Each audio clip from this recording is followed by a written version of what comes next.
बिस्मिल्लाहिर्रहमानिर्रहीम।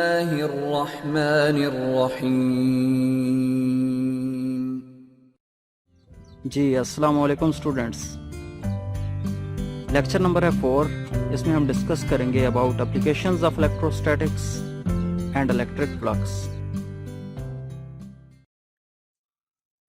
नाउ हम उसी पुराने कंसेप्ट पर आते हैं कि हमने कहा था इलेक्ट्रिक फील्ड लाइंस क्या होती हैं कि जो टेस्ट चार्ज पाथ फॉलो करता है in an electric field, these are called electric field lines. Now उसी के साथ मिलता जुलता एक कॉन्सेप्ट है इलेक्ट्रिक फ्लक्स। इलेक्ट्रिक फ्लक्स क्या होता है? किसी भी एक यूनिट एरिया में से इलेक्ट्रिक फील्ड लाइंस का पास करना क्या कहलाता है? Electric flux. मसलन आपके सामने दीवार है, दीवार के आपने दूसरी साइड पर एक चार्ज रख दिया है, उससे जो इलेक्ट्रिक फील्ड लाइन गुजरकर इस दीवार में से गुजर रही हैं वो इसका क्या होगा? फ्लक्स होगा। जितनी भी नंबर ऑफ लाइंस गुजरेंगी, जितनी ज्यादा नंबर ऑफ लाइंस गुजरेंगी हम कहेंगे कि इसका इलेक्ट्रिक फ्लक्स इतना ज्यादा है। तो सिंपल वर्ड्स में ये था। तो इलेक्ट्रिक फ्लक्स को अगर हम डिफाइन करें, the number of electric field lines passing through a certain area held perpendicular to field line is called electric flux. कि इलेक्ट्रिक फील्ड लाइंस अगर एक एरिया में से पास कर रही हैं जो कि परपेंडिकुलरली रखा गया है, 90 डिग्री के एंगल के ऊपर इनके सामने रखा गया है, तो वो जितनी इलेक्ट्रिक फील्ड लाइंस पास करेंगी इस एरिया में से, ये क्या कहलाएगा? उसका इलेक्ट्रिक फ्लक्स कहलाएगा। या इसको क्वांटिटेटिवली हम इस तरह करके डिस्क्राइब कर सकते हैं कि dot product of electric field intensity E and vector area A is called electric flux.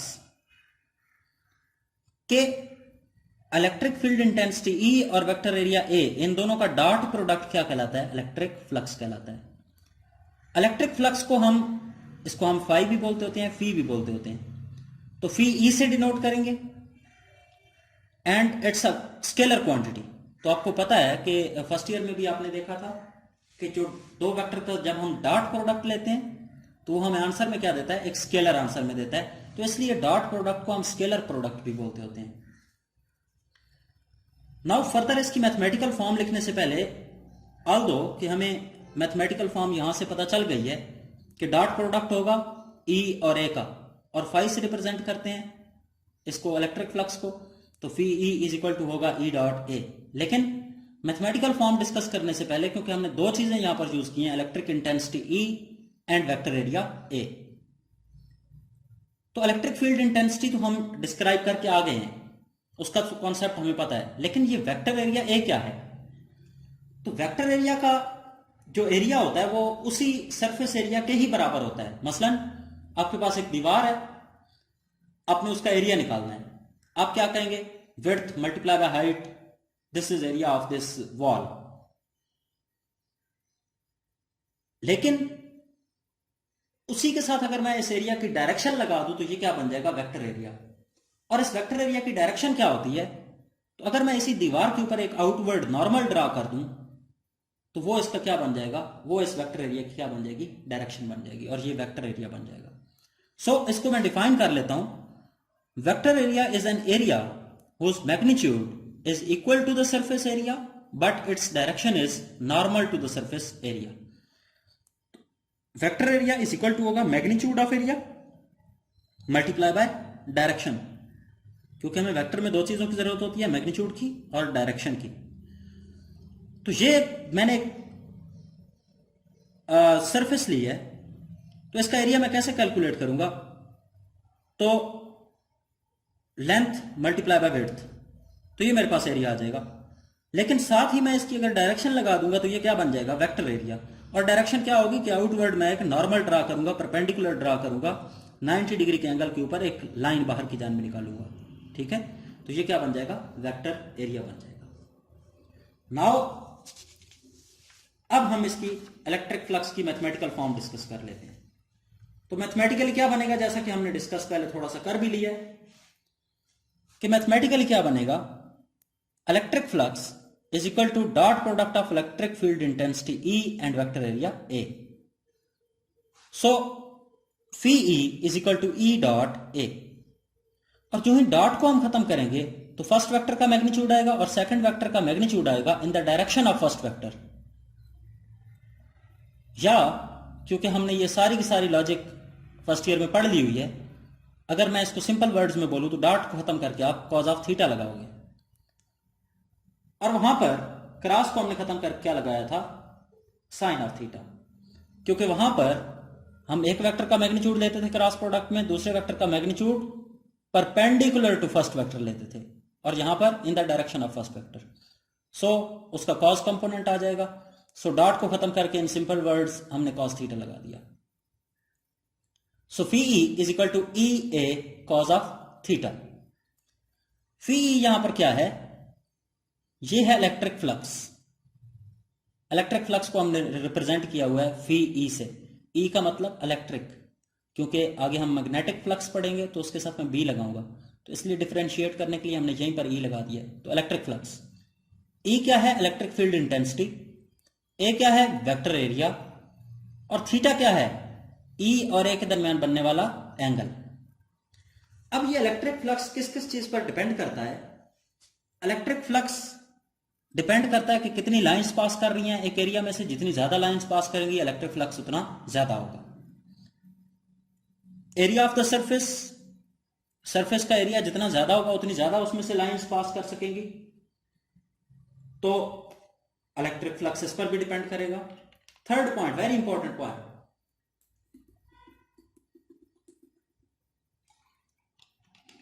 Orientation of surface. इस सरफेस की ओरिएंटेशन पर भी डिपेंड करेगा। मतलब कि क्या सरफेस इलेक्ट्रिक फील्ड लाइंस के पैरेलल है, क्या इलेक्ट्रिक फील्ड लाइंस के परपेंडिकुलर है, या किसी एंगल पर माउंट की गई है, तो इस पर भी डिपेंड करेगा। क्योंकि पैरेलल होगी तो कम से कम फील्ड लाइन गुजरेंगी तो कम होगा फ्लक्स, परपेंडिकुलर होगी तो मैक्सिमम लाइंस पास करेंगी तो मैक्सिमम होगा फ्लक्स, और किसी एंगल पर होगी तो कुछ लाइनें पास करेंगी और कुछ लाइनें नहीं पास करेंगी।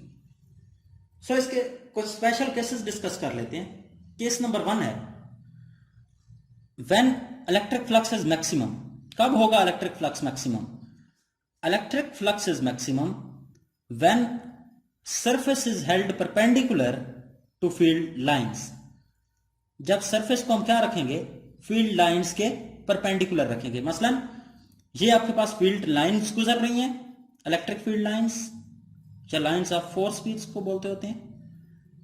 इसके जब मैंने परपेंडिकुलरली 90 डिग्री के एंगल के ऊपर सामने सरफेस रखी तो सारी की सारी लाइनें इसमें से पास कर रही थी, तो फ्लक्स क्या होगा, मैक्सिमम। और अगर हम मैथमेटिकली भी देखें तो फ्लक्स मैक्सिमम ही निकलेगा। कैसे हम मैथमेटिकली देखेंगे? क्योंकि हमारे पास मैथमेटिकल फार्मूला है phi E is equal to E dot A, तो हम वही अप्लाई करेंगे और हम देखते हैं कि रिजल्ट क्या आता है। So as we know, flux will be phi E is equal to E dot A. Dot को खत्म करके क्या लगाएंगे, cos of theta। तो E A cos of theta क्या है? थीटा है angle between E and A। तो यहां पर यह याद रखना है कि आपने सरफेस को परपेंडिकुलर रखा है तो आपने यहां पर 90 ना पुट कर दें। ये एंगल बिटवीन है E and vector area A। तो वेक्टर एरिया की कौन सी डायरेक्शन होती है? इस सरफेस के परपेंडिकुलर डायरेक्शन होती है। अब E की ये डायरेक्शन है, जिस तरफ इलेक्ट्रिक फील्ड लाइंस की डायरेक्शन होगी वही E की डायरेक्शन है, और वेक्टर एरिया A की ये डायरेक्शन है इसके ऊपर नॉर्मल। ठीक है, तो अब E और A के दरमियान एंगल कौन सा होगा? आपको पता है कि जब दो लाइनें पैरेलल हों तो उनके दरमियान एंगल क्या होता है, 0 डिग्री। तो इन दोनों के दरमियान एंगल क्या होगा, 0 degree. So therefore theta is equal to 0 degree. So cos of 0, cos 0 पर क्या देता है, 1, तो 1 इसके साथ मल्टीप्लाई होकर सेम आंसर देगा, तो flux will be maximum. Now second case discuss करते हैं, when electric flux is minimum. कब होगा electric flux minimum? Electric flux is minimum when surface is held parallel to the field lines. ये हमारे पास field lines हैं, मैंने अब surface को क्या रख दिया, पैरेलल। और जब मैं पैरेलल रखूंगा तो हो सकता है उसमें से कोई लाइन भी ना पास करे या कोई एक लाइन पास करे, तो इसका मतलब है फ्लक्स मिनिमम होगा। तो क्वालिटेटिवली तो हम ये कह सकते हैं, तो क्वांटिटेटिवली कैसे? मैथमेटिकली हम जानते हैं कि इलेक्ट्रिक फ्लक्स बराबर होता है ई डॉट ए के। और डॉट को खत्म करके फर्स्ट वेक्टर का मैग्नीट्यूड, सेकंड वेक्टर का magnitude in the direction of first vector, तो A cos of theta. So theta अब क्या होगा, अब सरफेस तो हमने पैरेलल रखी हुई है, तो यहां पर दोबारा जीरो ना पुट कर देना कि सरफेस पैरेलल है तो पैरेलल के लिए जीरो नहीं, ये थीटा है, बार बार बता रहा हूं, इलेक्ट्रिक फील्ड इंटेंसिटी और वेक्टर एरिया ए के दरमियान। तो वेक्टर एरिया की क्या डायरेक्शन है, इस सरफेस के ऊपर नॉर्मल, और ई की क्या डायरेक्शन है ये, तो इनके दरमियान एंगल क्या बनेगा 90 डिग्री। तो therefore theta is equal to 90 degree, तो कॉस थीटा की जगह 90 पुट करें तो कॉस ऑफ 90 जीरो देगा, तो जीरो इसके साथ मल्टीप्लाई होकर इसको भी क्या कर देगा जीरो। सो हमने देख लिया कि फ्लक्स क्या होगा, मिनिमम होगा। नाउ अगर मैं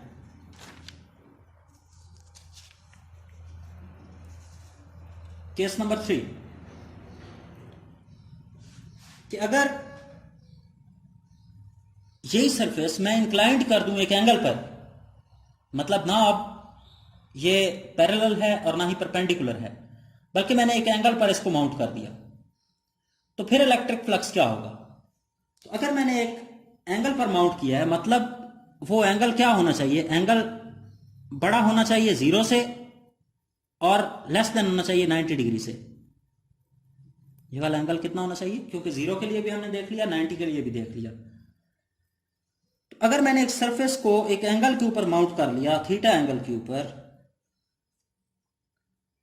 तो अब इलेक्ट्रिक फ्लक्स क्या होगा। तो अब electric flux phi E is equal to E dot A, तो ई फर्स्ट वेक्टर का मैग्नीट्यूड, सेकंड वेक्टर का magnitude in the direction of first vector, तो वेक्टर एरिया का हम वो वाला कंपोनेंट लेंगे जो ई के पैरेलल होगा, मतलब हॉरिजॉन्टल कंपोनेंट लेंगे, तो ई ए कॉज ऑफ थीटा। तो अगर हम किसी एंगल पर माउंट करेंगे सरफेस को, तो हमारे पास इलेक्ट्रिक फ्लक्स कितना होगा, ई A cos of theta. Now ये तो था कि एक सरफेस के लिए। अब अगर मैं किसी एक चार्ज को एनक्लोज कर दूं किसी एक सरफेस के जरिए, तो उसमें से इलेक्ट्रिक फ्लक्स कितना होगा। For example, electric flux through a surface और स्फीयर एनक्लोजिंग अ चार्ज, कि एक स्फीयर है, उसके अंदर सेंटर पर मैंने एक चार्ज रख दिया है, तो उसका इलेक्ट्रिक फ्लक्स मैं कैसे कैलकुलेट करूंगा।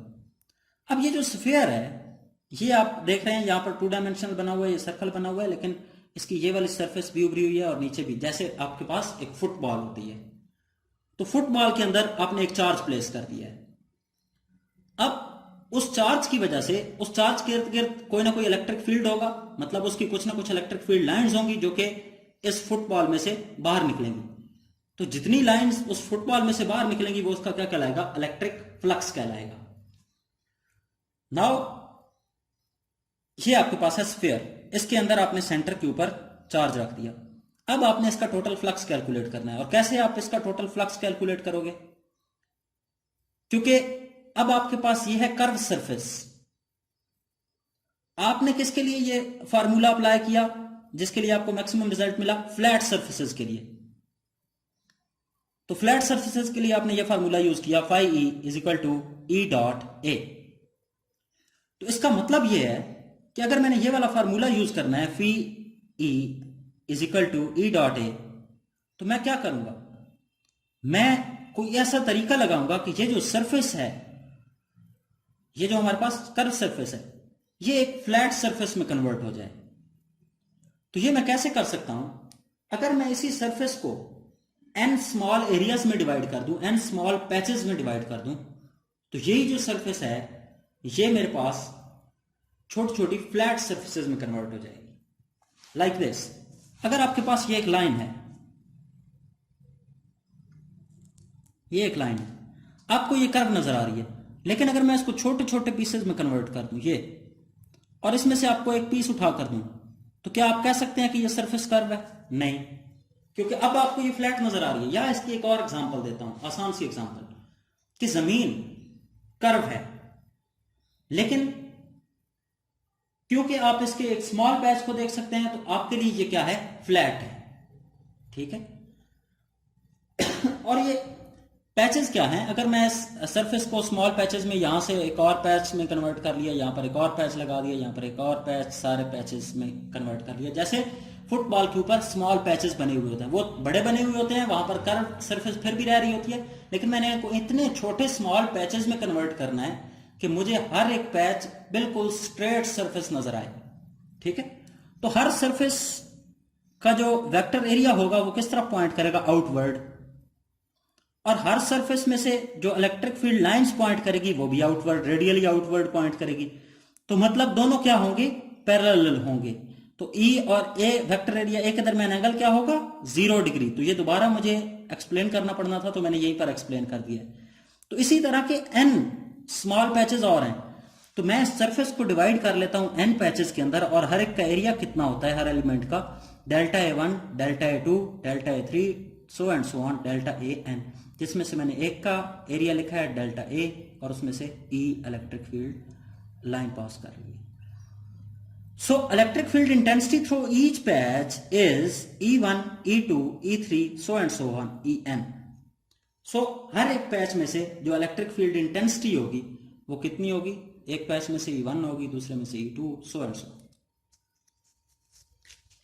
नाउ हम करेंगे क्या? हम ये करेंगे कि ये जो मैंने n पैचेस में इसको कन्वर्ट किया है, मैं हर पैच में से अलग अलग इलेक्ट्रिक फ्लक्स कैलकुलेट कर लूंगा, और वो दोबारा यही सारे का सारा यही केस आ जाएगा।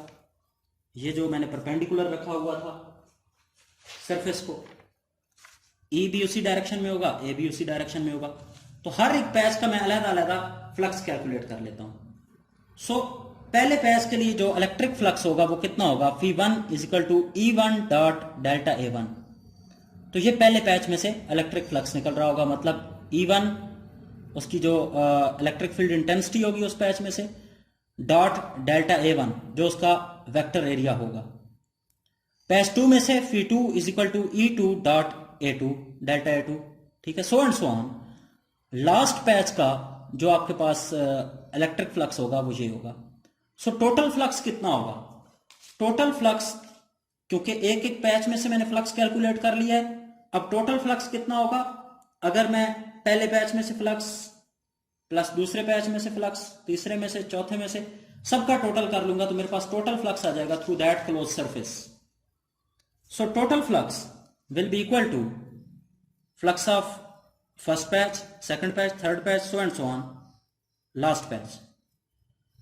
सो इनकी मैं वैल्यूज पुट कर लेता हूं जो मैंने ऊपर निकाली है। E1 delta A1, E2 delta A2, मैंने उनकी वैल्यूज पुट कर दी। अब डॉट को खत्म करके हम क्या लगाएंगे? Cause of theta. और E और A के दरमियान अभी अभी हमने देखा कि एंगल क्या होगा? एंगल 0 डिग्री होगा। मैंने यहां पर पहले ही एक्सप्लेन कर दिया था कि इलेक्ट्रिक फील्ड लाइंस भी रेडियली आउटवर्ड होंगी और वेक्टर एरिया A भी आउटवर्ड ही पॉइंट कर रहा होगा। ये थोड़ा सा मैंने इसमें मिस्टेक कर दी है, ये 3 डायमेंशनल है तो ये थोड़ा सा इस तरफ होगा। सो नाउ इन दोनों के दरमियान एंगल क्या होगा? 0 डिग्री, क्योंकि दोनों रेडियली आउटवर्ड पॉइंट कर रहे हैं। तो मैंने इन तमाम की जगह क्या पुट कर दिया? कॉज ऑफ थीटा की जगह cause of 0 direct he put कर दिया। तो कॉज 0 पर क्या देगा? 1, तो मतलब मेरे पास ये वाली क्वांटिटीज बच जाएंगी। अब हर पैच जो है वो, क्योंकि मैंने चार्ज को सेंटर के ऊपर रखा था, तो हर पैच इस सरफेस से सेम फासले पर है, और अगर सेम फासले पर है तो क्योंकि E is inversely proportional to R², तो अगर सारे ही सेम फासले पर होंगे तो सबका जो इलेक्ट्रिक फील्ड होगा, इलेक्ट्रिक फील्ड इंटेंसिटी होगी एट दैट पॉइंट, वो क्या होगी? सेम होगी। So E1 will be equal to E2।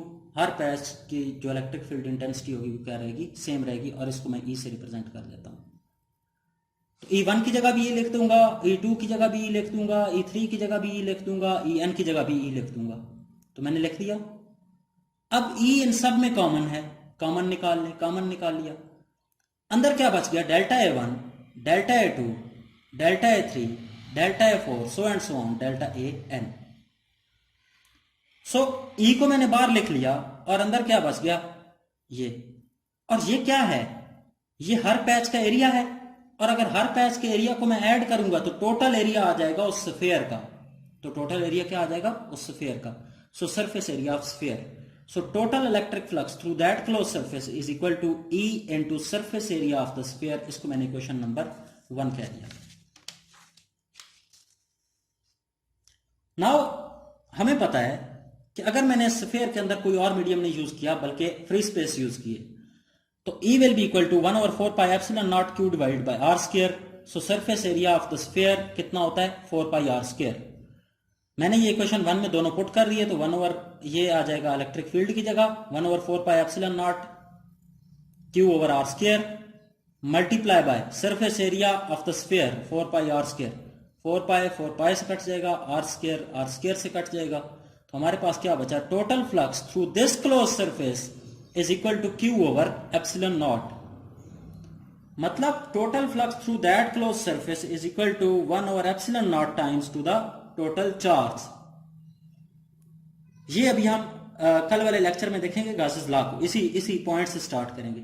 So electric flux किस पर डिपेंड कर रहा है? चार्ज पर. जितना जितना चार्ज ज्यादा होगा उसका इलेक्ट्रिक फ्लक्स इतना ही ज्यादा होगा.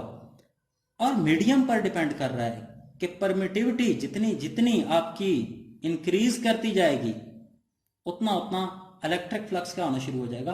कम होना शुरू हो जाएगा. सो यहां पर परमिटिविटी की वैल्यू और इलेक्ट्रिक फ्लक्स जो है ये डिपेंड नहीं करता ज्योमेट्री ऑफ द सरफेस पर. सरफेस की ज्योमेट्री पर नहीं डिपेंड करता, नेचर ऑफ द मीडियम पर डिपेंड करता है. यही परमिटिविटी वाला पॉइंट. ठीक है, तो ज्योमेट्री पर नहीं डिपेंड करता. मतलब सरफेस चाहे गोल हो, सरफेस चाहे जिस तरह की भी हो. मसलन अगर सरफेस इस तरह की हो तो इस पर नहीं डिपेंड करता इलेक्ट्रिक फ्लक्स. सरफेस में से उतना ही इलेक्ट्रिक फ्लक्स पास करेगा इस क्लोज सरफेस में से. ठीक है. नाउ यहां तक हमने ये देख लिया कि टोटल इलेक्ट्रिक फ्लक्स किसके बराबर होता है? Q divide by epsilon not. तो कल हम डिस्कस करेंगे आगे गासेस लॉ कि टोटल फ्लक्स. गासेस लॉ ये कहता है कि total flux through any close surface, ना कि सिर्फ स्फीयर का. ये तो हमने स्फीयर के लिए निकाला ना. थ्रू एनी क्लोज सरफेस, जो बस क्लोज हो, ज्योमेट्री बेशक इस तरह की ना हो, through any close surface is 1 over epsilon not times to the total charge. और उसमें हम करेंगे क्या कि जिस गासेस लॉ का हम यूज कहां पर करेंगे? गासेस लॉ हम यूज करते हैं इलेक्ट्रिक फील्ड इंटेंसिटी कैलकुलेट करने के लिए. और उसका तरीकाकार हम देखेंगे कल कि कैसे हम गासेस लॉ को यूज करके इलेक्ट्रिक फील्ड इंटेंसिटी कैलकुलेट करते हैं. तो कल तक के लिए अल्लाह हाफिज.